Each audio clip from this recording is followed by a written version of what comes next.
Hi, my name is Joyce Madsen, and for our presentation, we decided to focus on the fashion of Muslim culture. The main idea behind this project is to learn the motives for the change of the fashion starting from the past to the present and what we expect to see in the future from the patterns seen within the past few generations. Here are a few different versions of what Muslim women wear, from extreme to moderate.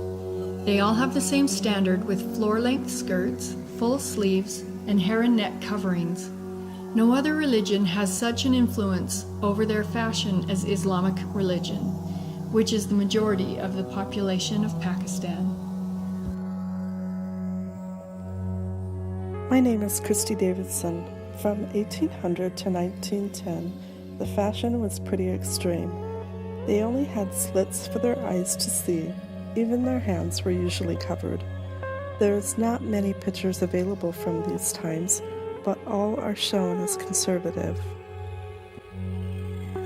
In 1930, to the partition, women decided to make a stand. They wanted to show independence and have a desire to be heard and seen.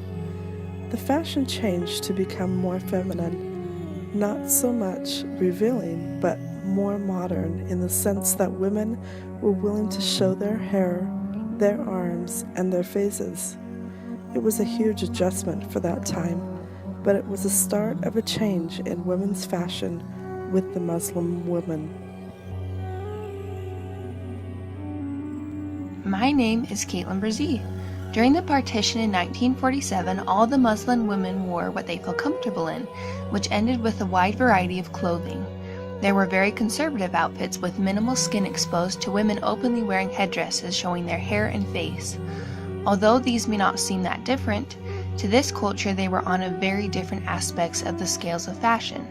As the formation of Pakistan became a reality, Muslim women continued to show a wide variation in their choice of dress.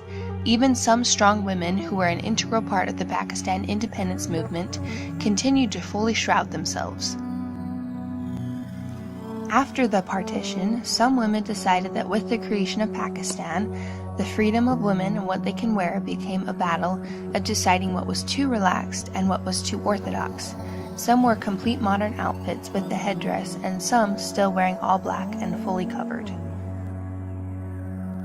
My name is Olivia Simmons. The fashion in Pakistan today corresponds with not just fashion statements, but with religious and political situations as well. The religious freedom to dress as you please allowed for a steady variation of dress. It is summer weather for up to 8 months in Pakistan per year, and with each passing year it gets harder and harder to wear a fully clothed dress. The fashion involving more conservative dress has many risks.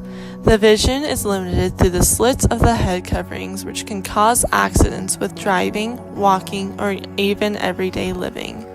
Currently, wearing religious clothes puts a target on the backs of anyone involved in Islamic religion based from the more recent extremist and terrorist attacks.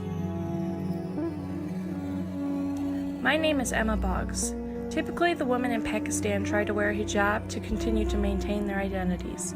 The standard for traditional dress has brought a mix of modern fashion with bold color, textures, and elegance. TED Talks has an interesting feature with 2 Islamic women sharing their differing points of view. Every woman must make the choice and should not be judged according to their choice or be stereotyped in any way. The next slide is another TED Talks, Why I Wear a Hijab. This religious headscarf, called the hijab, is a sign of modesty. The word hijab comes from the Arabic word hijaba, meaning to conceal. In the Quran, Islam's holy book, God asks men and women to observe their modesty for their own benefit, and that is why you may see many Muslim women who choose to wear the hijab in public. Aside from that, I wear the hijab, so I am identified as a woman who practices the religion of Islam. I take pride knowing that many of you could identify me as a Muslim as soon as I walked on stage, simply by the way I dress. There have been many recent developments in the field of Islamic fashion. There are many different viewpoints based on politics and culture.